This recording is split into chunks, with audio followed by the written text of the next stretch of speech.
Welcome back to New Rockstars. I'm Erik Voss, and this is a breakdown of Ms. Marvel Episode 2, which teaches us all a little something about pretending your crush is your cousin. When we're in the wish fulfillment genre, it may just come true. I mean, hey, we don't know that for sure yet, which is exactly what we say at family reunions down in the South. Let us break down this episode shot by shot for all the MCU Easter eggs and details you missed, and thanks to Boxu for sponsoring this video. More on their tasty offerings later. And the best way to support New Rockstars is to get our Ms. Marvel inspired Cosmic Daydream shirt at newrockstarsmerch.com. When you get this limited edition latest obsession, you'll get the added option to write in a custom shout out for our Ms. Marvel after shows. Notice how the S in the previously on screen matches the S of the Ms. Marvel title in the comics and in the series. They intentionally stylized that S to draw the I to it and make it clear that she isn't Miss Marvel, like little Miss Superhero, but rather Ms., an independent woman in control of her own life. The episode opens on Kamala strutting back into her school to Mace's Feel So Good, the chorus to which is bad, bad, bad, bad boy.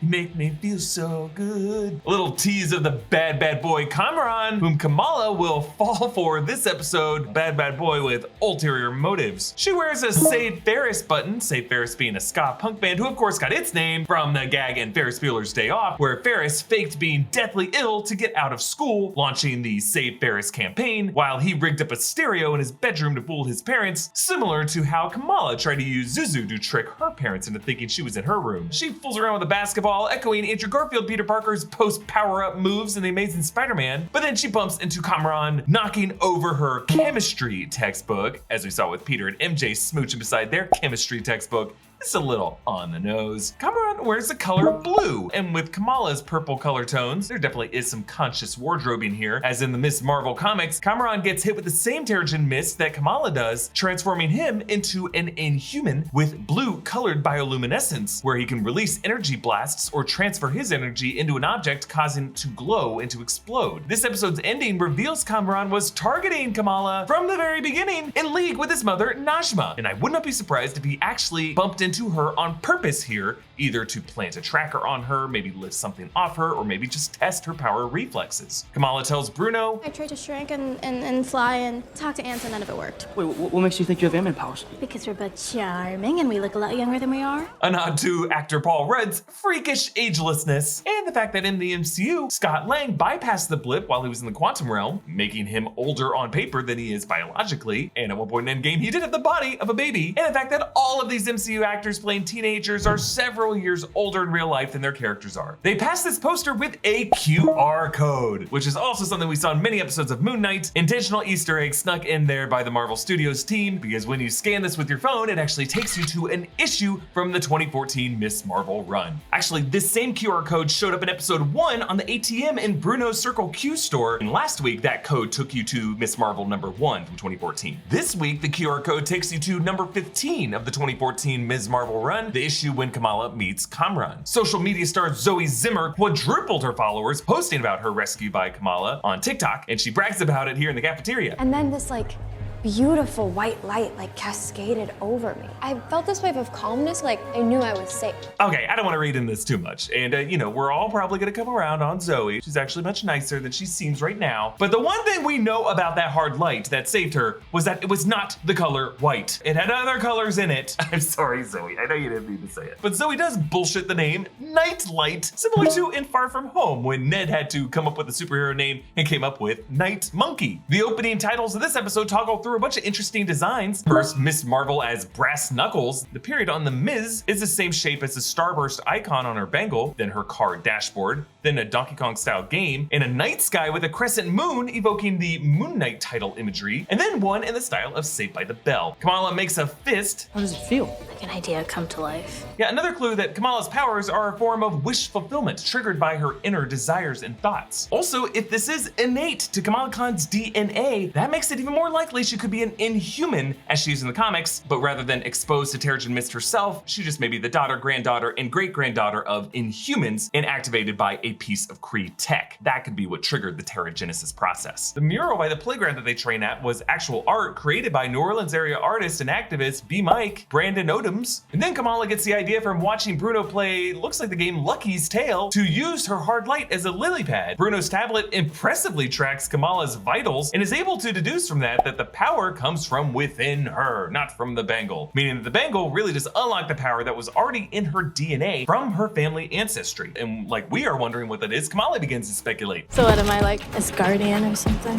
Dude, am I related to Thor? Oh, no, I didn't say any of that. Maybe. While Kamala is probably not an Asgardian like Thor is, she may be something else extraterrestrial in origin, like an Inhuman experiment by the alien race of the Kree. She and Bruno noticed some writing on her bangle, Kamala thinking it's either Arabic or maybe Urdu, but from our vantage point, it's not clear if they are talking about the symbols on the green bands or somewhere else on this bangle. But for reference, we do know the alphabets for the Kree and the Skrull languages, and we've also seen the written language of Xandarian in the Guardians of the Galaxy movies. So Kamala experiments with this lily padding on this hard light. She hangs from the ledge by that Iron Brand poster that we saw last episode. This fake out with her and Bruno acting like she was gonna fall off the building just for her to drop a few feet definitely reads like a restaging of Natasha's death in Endgame, with Bruno playing the platonic ideal best friend Clint. I assume an account of this would have been in an episode of Scott Lang's podcast. For Natasha to now be on a memorial poster in Avengers Con, I would hope that Kamala would take a moment of silence. And she eventually gets the hang of it. The shot framing her within the bolt of the neon Edison sign, just a cool way of showing that she is now in control of the hard light. If you think about it, that is kind of what a neon sign is. It's a light, but it's hard. It's hard. Now, of course, in order to accomplish the stunt of this shot, they had someone on a green screen set and then VFX them onto this roof, which is why that little celebratory yes at the end just looks a little weird. Oh, and this Edison sign, by the way, is a reference to the inventor that was Kamala Khan's first real villain in the 2014 comics, a cockatiel bird possessed with the consciousness of a clone of Thomas Edison. Actually, that cockatiel bird we saw among Kamala Khan's drawings in the opening imagery of episode 1 was also a nod to that guy. It's a little too wacky of a concept probably for this show, but I'm so glad that they pay homage to him this way. Kamala and Nakia are late to mosque services, and we learn how the women's section of this mosque is less maintained. We got some crumbling tiles in the bathroom, mold under the carpet, less security around the women's shoe racks, because poor Nakia gets her shoes stolen. Maybe whoever that Skrull was who stole Nick Fury's shoes on the Skrull space station. Got my shoes! Skrulls might have a thing about stealing shoes, and we laugh about that, but I do think Skrulls are gonna show up in the show. At least I hope they will. And my favorite detail this episode, later when Kamala saves that kid from falling, we get a close-up of the shoes, and what do you know, it was this twerp who stole Nakia's shoes. The women of this mosque have to deal with enough, kid. Onto Zoe's party, which becomes a pool party because Cameron does a high jump into the pool. Super weird to do, even though this pool is heated, because it is freaking cold outside. They're all wearing coats, they have these heater lamps, and now poor Cameron's gonna be stuck in wet clothes all night. As he leaves this pool, you can see some blue light and blue mist steaming around him, definitely evoking that bioluminescent form from the comics. Actually, later during Kamala's fantasy sequence, she envisions herself in purple neon and Kamran in blue neon, maybe a nod to them both being bioluminescent Inhumans. I like how poor jealous Bruno tries to subvert Kamran's coolness. You really belly flopped back there, man. That had to hurt. Don't think so. Don't really feel a thing. Nice try, Bruno. Ain't gonna happen. Why? Because Cameron clearly has some oddly inhuman properties to his body. And Kamala flirt by discussing their favorite Bollywood films, referencing SRK. That, of course, is the great Shah Rukh Khan, massive Bollywood movie star. And they also mentioned two of his biggest titles, Bazigar from 1993 and DDLJ from 1995. He gives her his number, but again, as sweet as this seems, it is too good to be true. Kamran has ulterior motives and was clearly assigned by his mother to get close to Kamala. Bruno was right to be suspicious. If things are too good to be true, they often are. But poor Kamala doesn't know that yet because she is smitten. The lens dissolves into the lights, all forming these heart shapes. And then we get this adorable dance number to the Ronettes, Be My Baby. And again, because it's my job to ruin wholesome things, Be My Baby, sung by Ronnie Spector, produced by Phil Spector. Phil Spector was married to her and did horrible, horrible things to her. Look it up. So as sweet as things seem on the surface, there's actually a dark truth behind them. Now, last episode, we saw a similar fantasy sequence from Kamala's perspective of her whole family all dancing in celebration of Kamala. But now, notice it is only Kamala dancing as her parents watch on from the kitchen confused. Kamala is joined only by the beautiful, vibrant lights now filling the house, because Kamala's core relationship in the series is really a dance between her and her lights. This fantasy turns to neon forms of her and Kamran drifting off into space, joined by two astronaut sloth babies. This transitions to Kamala daydreaming at her desk, and her nose suddenly glows. An analogous scenario to getting that surprise surprise zit on your nose in the middle of a school day, naturally leading to Nakia, what a great friend, handing her a tampon. And by the way, I hope this was not the reason why this show was randomly rated TV-14, because you really think kids younger than 14 aren't also going through this kind of thing? Mr. Wilson tells Bruno that he got into early admission at Caltech, but Bruno isn't sure about jumping on this opportunity. You know that part in the movie where someone comes in to the main character and they say, "You want to be a Jedi?" Or, "You want to answer phones of a demanding but impossibly chic magazine editor?" As before, Mr. Wilson only knows how to speak to these kids in movie references, and in this case, Star Wars and The Devil Wears Prada. But despite knowing so much about movies, Wilson is failing to acknowledge that a classic step in every protagonist's journey is the refusal of the call. Luke Skywalker rejects Obi-Wan Kenobi initially and only leaves Tatooine once his aunt and uncle are killed. In Devil Wears Prada, Andy initially walks out of the interview with Miranda Priestley thinking she blew the interview and tries to quit several times before finally deciding to take the job seriously. So Bruno is at the refusal of the call stage. Let Bruno have his beats. So after school, Kamran waits for her by his sweet ride, and notice how the sun glares off the hood, blinding her with the light again. Last episode, all these lens flares, blinding lights representing Kamala being distracted. And I love the blocking here. Bruno blocks that light, gives her a relieving shade, trying to keep her away from this bad boy and shielding her from the blinding light. Also, you'll notice how Bruno wears a blue shirt and a red vest, which is a nod to the comics when Kamala had a kid who sat behind her in class, dressed up as Marty McFly, who doodled Teen Wolf in his notebook. Kamran and Kamala chat some more about Bollywood stars. Mine's the same. She still has a huge crush on Kingo Sr. Ew. Concerning. Very. They're referring to the movies of Kingo, Kumail Nanjiani's character in Eternals, a Bollywood star who would reinvent himself as a younger generation era after era. Kamran goes on to say, Yeah, I mean, it must be a generational thing, because I don't really understand half the things my mom's into. a very important line when you consider the context that Kamran may be a generational Inhuman as well, their ancestors having an extraterrestrial link. Maybe Najma was into Kingo knowing he's an ageless Eternal, not originally from Earth. Pretending she is much younger than she really is something that she also does. Amir catches them. This is Kamran. He's our cousin. Our cousin?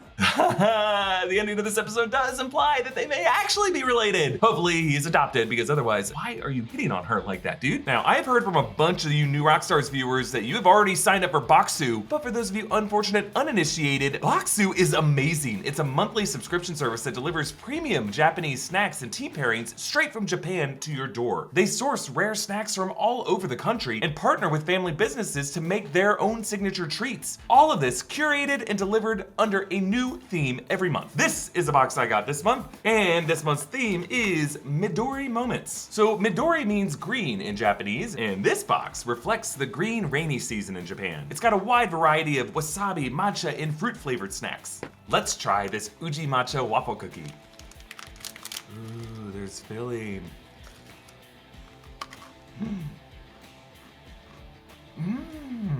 It's like the perfect balance of like sweet and salty. Oh my God, it's good that they just put one of these in here because I need a million of these things. And here's a little trick that veteran subscribers like me know. When you really fall in love with a Boxu snack, you can order some direct from their site at a discount. Both I and the new Rockstars office have been receiving these boxes and we love them. I've seen some pics from the office during unboxing and it's just wild how excited everyone gets. This one? Oh my God.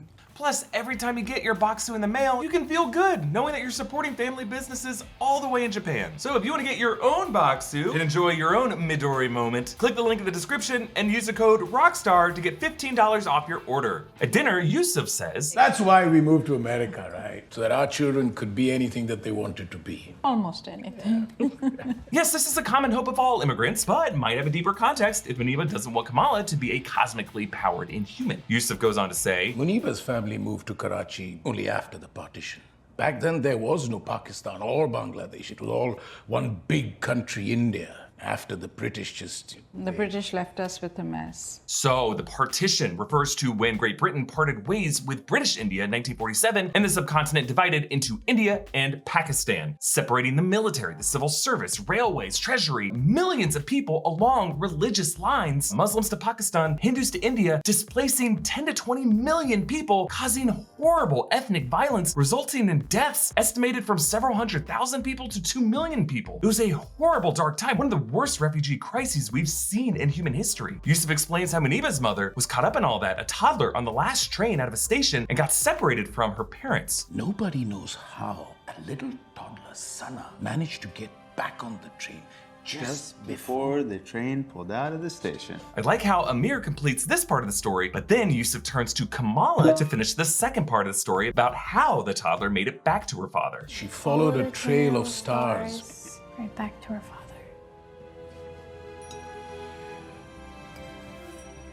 And I like how there's some subtle musical chimes here, like it was some cosmic magic at play in this history. A trail of stars, referring to cosmic intervention, Kree tech, Inhumans, that Sana and her mother Aisha used to survive. Maybe even a Kree starship transporting her back to her father. Trail of stars also sounds like something America Chavez might have helped out with, using a path of star portals to teleport Sana back to her father. Now, this would have been almost 80 years prior. I'm not really sure how aging works in other dimensions like the Utopian Parallel, but it's just worth bringing up. Trail of stars, you know. But when Yusuf mentions that Muniba's mother disappeared, the bangle glows, a white portal opens, and Kamala's eyes glow purple as they did last episode when she was transported to that other realm. In this case, a woman appears with a purple tinted face, and this is Nimra Busha's character, credited as Najma. I'm thinking also Kamala's great grandmother Aisha, that Kamala's Nani, Aisha's daughter, said previously owned this bangle. And the purple color on her face could make her one of those purple entities from Kamala's vision. I believe all of them representing Aisha's other Inhuman family and Kamala's broader ancestry network. But listen closely to the sound effects here. You can hear a train whistle. There is also the sound of a train under Najma in the back seat in the final shot. Both of these train sounds could be a nod to Aisha getting separated from Sana and Sana's father at that train station, and Aisha later helping Sana find him using that trail of stars. Now, later in this episode, the Illuminantes will gossip about Aisha. My father called her a snake. She put a curse on everything she touched. I heard that she had a secret affair and took off with someone. I heard she had many affairs and she had a secret family. I heard she killed a man, happened during partition. Yes, just some hot goss, of course, but it might be rooted in truth, just from a different point of view. Like Aisha may have had another family of Inhumans. She might have killed someone in self-defense, and her powers back then probably were viewed as a curse or some kind of superstition. I just love how this series grounds Kamala's family history in the partition between India and Pakistan, real-world history when many lives were lost, many families were separated, and many at that point in history were ostracized as others. Something that could apply doubly to Aisha as an Inhuman in the 40s that would stir up these rumors and superstitions about her in that community, leading to her just getting separated during the partition and letting her family go so that they could have a normal life. Yet still, an Inhuman gene would have been left in the women of this family, a legacy that Muniba fears is a curse, feeling shame over it, but now Kamala has it and it has been activated. They attend the Eid festival at their mosque, or Eid al-Adha. Kamala jokes with Nakia and Bruno about the Illuminantes. The Illuminantes, actually, they know everything. We later meet them and Nakia's breakdown of the different groups of this community, which is just pretty interesting timing for Multiverse of Madness to introduce us to the 838 Illuminati. I would love it if this is the Illuminati of the 616 universe, and here in the animated title, the A is the all-seeing eye of the Illuminati conspiracy theory. We also meet the Mosque Bros, which actually includes a cameo by Bilal Falah, the co-director of episode 1 and episode 6. Then the Pious Boys have the same hands together image as Kamala's Bismillah drawing in episode 1, but notice how the hands separate to reflect that gap that Nakia refers to. And then the Insta-Click has Instagram labels like Tag, Blessed, Dean being a term in Islam for staying devout under Allah. Then DODC agent Cleary interrogates Zoe. You're not the Zoe Zimmer. The only one I know. What? You have got to be kidding me. I'm a big fan. Wait, really? Yes, everyone in the office is. Yeah, Cleary knows that flattery is everything to youth suspects, similar to how he's able to get Ned to confess his role in No Way Home. But of course, his tone shifts. And then the enhanced individual tried to kill you. Aha, enhanced. That was the code term that the MCU used in place of mutants back in Age of Ultron. In this case, it seems to be a catch-all term for any rogue superpowered person: mutant, Inhuman, super soldier, Hulk, anyone beneath the tier of Sam Wilson's big three. What big three? Androids, aliens, and wizards. But then Agent Deaver joins interrogation and Did she have an accent of any kind? Was she Latina? I'm sorry, I'm supposed to say Latinx now, right? Middle Eastern? South Asian? Yeah, Cleary's expression suggests he objects to this kind of racial profiling, but then he says, let's do the tri-state sweep. Search every temple, community center, and mosque. Just be respectful. The FBI is already surveilling, let me know that. They do leave Arian Moayed off screen, but you can hear in his delivery a bit of hesitation right before he says mosque. And then they include the mention of the FBI because yeah, since 9/11, the FBI has been monitoring mosques and Muslim community centers all over the country, a shift from the Bureau's focus on domestic terrorism in the 90s after the Oklahoma City bombings. And wouldn't you know it, that white nationalism didn't go anywhere. At the festival, a kid hangs from the tower, so Kamala has to suit up and cosplay to save him. I love how she tries to calm him down. Do you have a favorite food? Ice cream pizza. Did someone say ice cream pizza? I love how Najaf the vendor just got an idea for a new food to sell. This guy better be selling ice cream pizza next episode. Kamala lily pads over to him and tries to catch him, but when the hard light gives out, she has to form another landing pad, saving the day, we think, hopping off, forming another pose, just like her fantasy self did in episode 1, copying Black Widow. We see a frenzy of social media posts about this rescue, also commenting on the hilarious combination of pizza and ice cream. I love all these memes, but they include one from Frogman Jules, and we will see Frogman and She-Hulk, Eugene Patillo, as that goofball in the spring-loaded frog suit that he got from his father. This angle of this photo of Kamala falling is from above, with the hard light below her, so Frogman must have been leaping over them to get this photo of this moment, doing nothing to save them. But then again, we also don't know if these memes are actually in real life or just Kamala's imagination of how she thinks everyone will love her because of this. Probably the latter. But Kamala's concentration is broken when her great-grandmother appears to her, so the hard light flickers out and the kid falls again. Kamala's embiggened hand fails to catch him, so she has to slow his fall with just more hard platforms, leading to a pretty hard landing.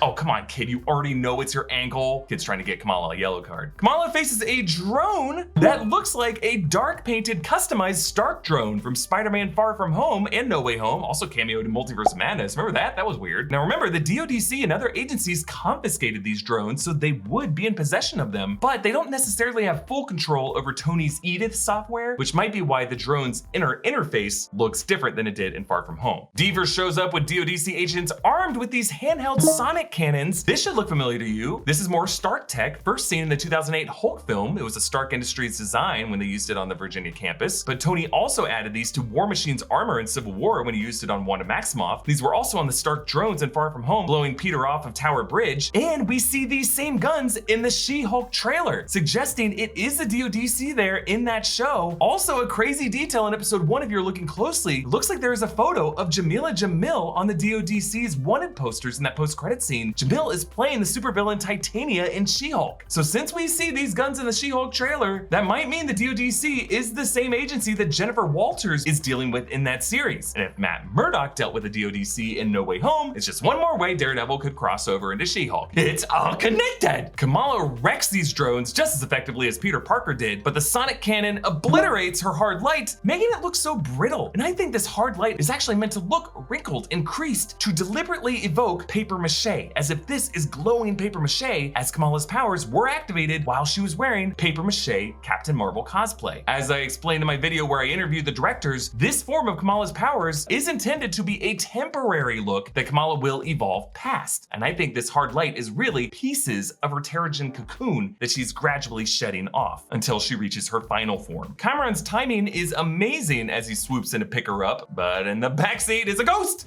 Kamala, I've been waiting a very long time to meet you.